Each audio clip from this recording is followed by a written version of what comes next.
Se eu vivo na graça, não preciso guardar mais o sábado. Seria isso correto biblicamente? Quer saber mais? Então fique até o final e confira mais um segredo revelado.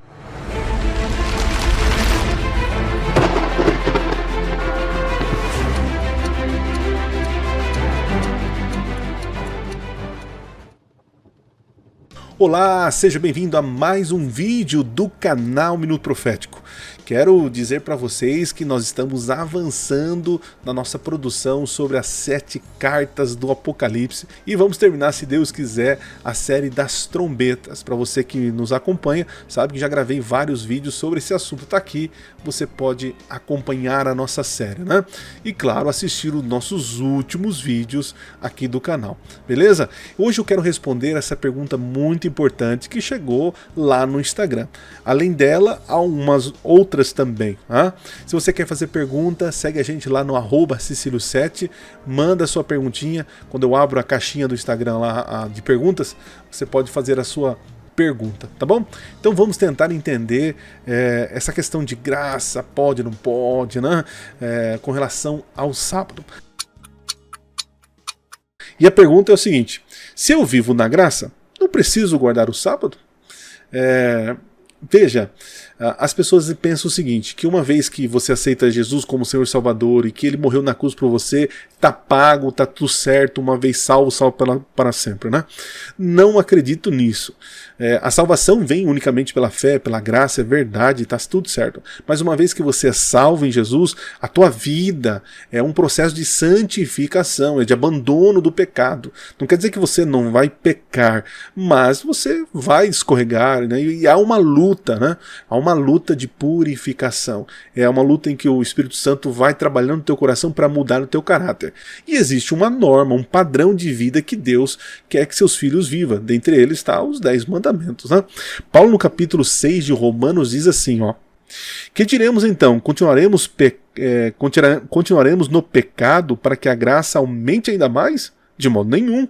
Como viveremos ainda no pecado nós que já morremos para ele? Hã? Olha o verso 15. Diz assim, ó: e então, havemos de pecar porque não estamos debaixo da lei e sim da graça? De modo nenhum. Olha o verso 16.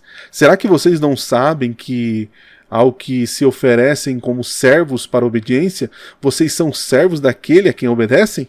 Seja do pecado, que leva para a morte, ou da obediência que conduz à justiça? Então Paulo é claro em dizer aqui, o problema é que as pessoas não querem aceitar o sábado como lei do Senhor, né? Aceita os 9 mandamentos, mas não aceita o sábado, né? Diz o seguinte, o único mandamento que não foi reordenado no Novo Testamento é o sábado. Veja, isso é uma coisa interessante. Se é o único mandamento que não foi reordenado, é porque ele é inalterável, né? Ele continua íntegro no começo até o fim. Aparece em Gênesis e vai aparecer lá em Apocalipse. Então qual a resposta? Mesmo estando debaixo da graça, você tem que viver uma vida de fidelidade a Deus, guardando seus mandamentos. Não guarde os mandamentos para ser salvo, mas guarde os mandamentos porque você foi salvo. A mesma graça que te salvou é a mesma graça que vai te dar força e poder para guardar os mandamentos de Deus. Outra pergunta. Por que Ellen White, por que Ellen White falou que comer carne de porco dá lepra? Se a ciência comprovou que não, foi um erro? Bom, eu não conheço esse texto, mas se ela falou isso, né, você tem que entender o seguinte. Josué diz lá que o sol parou. E aí, o sol parou? Não, o sol não parou, quem para é a terra, né? Mas daquilo que ele conhecia, daquela verdade que ele conhecia, ele aplicou a verdade daquilo que ele conhecia. Porque ele pensava que era o sol que girava em volta da terra. Nós sabemos que é a terra que gira em torno do sol, né? Ellen White no século XIX, no finalzinho do 18 ali, a questão de saúde, gente, era uma coisa muito precária, né? E ela aplicou uma verdade bíblica, né? Que a transgressão das leis dietéticas de Deus traria consequências. E ela diz que se comesse carne de porco, segundo aqui a afirmação, a pessoa pegaria lepra. Vocês sabem que com as pessoas que comem certo tipo de alimentos têm reação alérgica e tal. E comer carne de porco, que é uma carne não recomendável pelos médicos, né? Vocês sabem que isso pode trazer alguns malefícios, né? Então julgar Ellen White por isso e dizer que agora ela errou, então tudo está errado, não é bem assim esse caminho, né? Ela não é infalível, porque ainda mais na questão científica, né? Agora a mensagem, sim, a aplicação da verdade, aí a gente precisa, como posso dizer, ter um pouquinho de tolerância, né? Porque a aplicação da verdade em vários tempos houve pequenas mudanças, né? Mas a verdade continua. Comer carne de porco não é recomendável, é pecado. Assim creio. E assim Ellen White acreditava. Se você quer pegar muito pesado com Ellen White, vamos ter que pegar pesado também com todos os profetas e os erros possíveis que eles apresentam em algumas discrepâncias aí na Bíblia, tá bom? Pastor, como fica se o governo liberar o aborto? Teremos que ir contra esta posição? A igreja já é contra. Então pense o seguinte, eles podem liberar o uso de drogas. Nós seremos contra. Eles podem liberar que... Enfim, uns absurdos. Que liberem. Nós seremos contra. Nós seremos firmes à lei de Deus. Eu vou desobedecer o governo se for contrário à lei de Deus.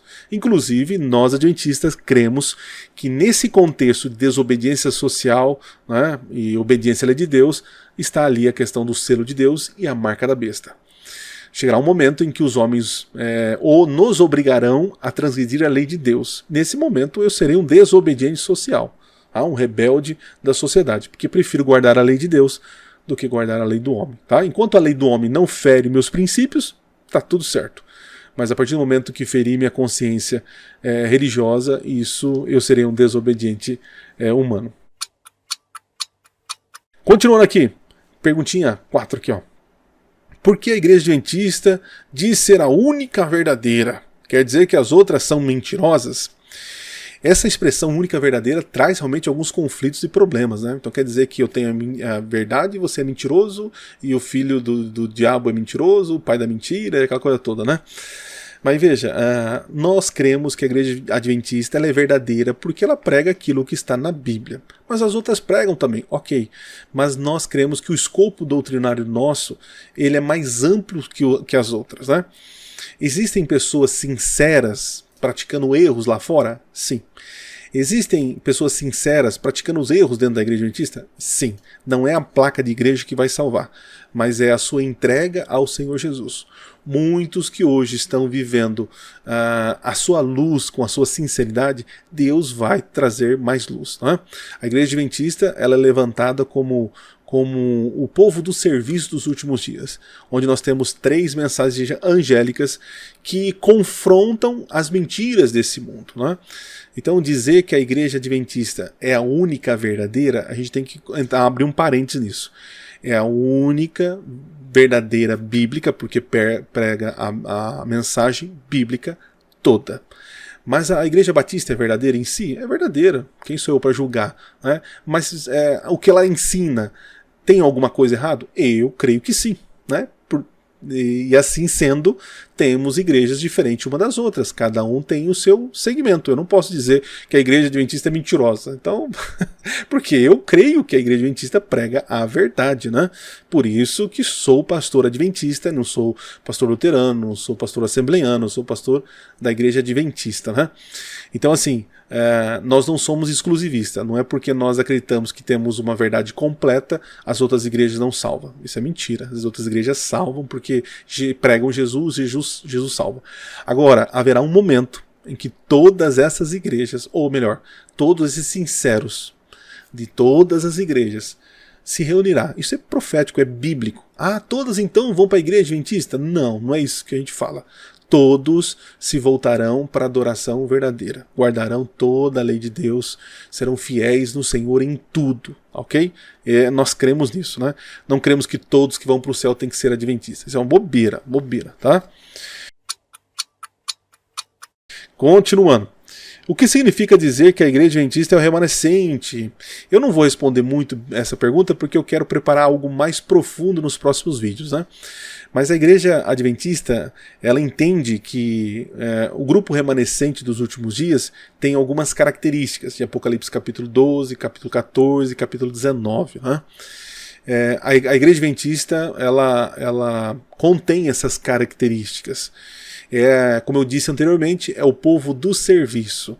É um povo que tem uma missão nos últimos dias, de pregar as 3 mensagens angélicas que estão em Apocalipse capítulo 14. Então acreditamos que o movimento adventista é um movimento pequeno, profético dos últimos dias, que tem uma missão de restaurar verdades que foram derrubadas por terra.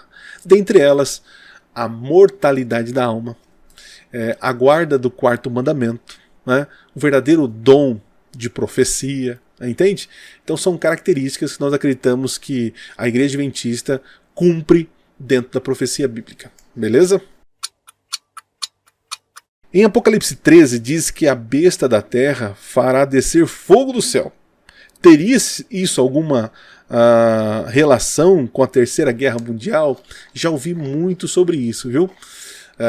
Mas ali, descer fogo do céu é uma lembrança do que aconteceu no passado, né? Lembra que Elias orou e o fogo do Senhor desceu no altar correto, né? Só que chegará um momento, nos últimos dias, em que Satanás ele fará descer fogo do céu, mas no altar errado, né? É uma contrafação da verdade. Então haverá sinais em que essa besta da terra vai manipular, fazer para enganar as pessoas. Então, assim como no passado o fogo do céu que desceu lá no altar de Elias foi algo extraordinário e ali marcou quem era Deus, assim como no passado também no Pentecostes, como diz que parecia que fogo tinha descido do céu e as pessoas falavam em línguas de fogo, né? Era um evento sobrenatural. Satanás vai tentar, através dos sinais, enganar o povo e fazer maravilhas como Deus fez no passado. Entende? Não vejo relação aqui com a Terceira Guerra Mundial, tá? Isso é uma questão mais histórica, de contrafação, de Satanás imitando aquilo que Deus já fez para enganar o povo. E a última perguntinha aqui, gente. Pertenço à igreja tal, né? Não vou falar qual igreja aqui. Não concordo com o meu pastor. Devo sair desta igreja? Se não sair, estarei perdido? Veja, tem um problema sério aqui, amigão, né? Primeiro, se você não concorda, você deveria conversar com o seu pastor, com os seus líderes, né? Do porquê da sua discordância, né? Depois da conversa, entendendo que eles não vão voltar atrás e que você não vai mudar, eu acho que não seria interessante você continuar congregando aí, né? Pela sua questão das suas convicções, né? Agora me preocupou a parte da pergunta aqui, né? Se eu não sair, estarei perdido? Veja, você estará perdido se você estiver negando a fé, né? Se você estiver em rebeldia contra Deus, né? Agora é o seguinte, o fato de você estar na igreja e viver as suas convicções e não fazer aquilo que eles fazem, né? Deus vai julgar você pelo aquilo que você faz, não aquilo que a igreja faz, né? Não é saudável você ficar num lugar onde outros fazem uma coisa e você faz outra, né? Então, assim, as pessoas não serão salvas por estarem na igreja correta, verdadeira. As pessoas serão salvas porque entregaram a vida a Jesus e são fiéis a Ele e seguem o Cordeiro onde quer que Ele vá, né? Então, a minha sugestão como pastor, primeiro conversar com o seu pastor, dizer a sua discordância. Se houver concordância e mudança, beleza, tá tudo certo. Agora, se não houver e ele não mudar, eu acredito que você, amigo, você que deveria mudar, né? Não é ideal você ficar ali, permanecer ali, né? E entendendo que o que te salva não é a igreja, mas é a tua fidelidade a Deus, né? A sua entrega total a Deus. Beleza? Bom, gente, foram algumas perguntinhas, tem mais perguntas, mas é sobre outros assuntos diversos, quem sabe eu faço num outro vídeo aí. Se você gostou, concorda comigo, né? Deixa o seu like, se inscreva no canal se você não é inscrito, claro, assista os nossos últimos vídeos, nos acompanhe aí toda semana. Se Deus quiser, volto aí num próximo vídeo, se Deus assim permitir. E não se esqueça, Minuto Profético, nunca foi tão fácil estudar profecias. Valeu, gente, um abraço, fui!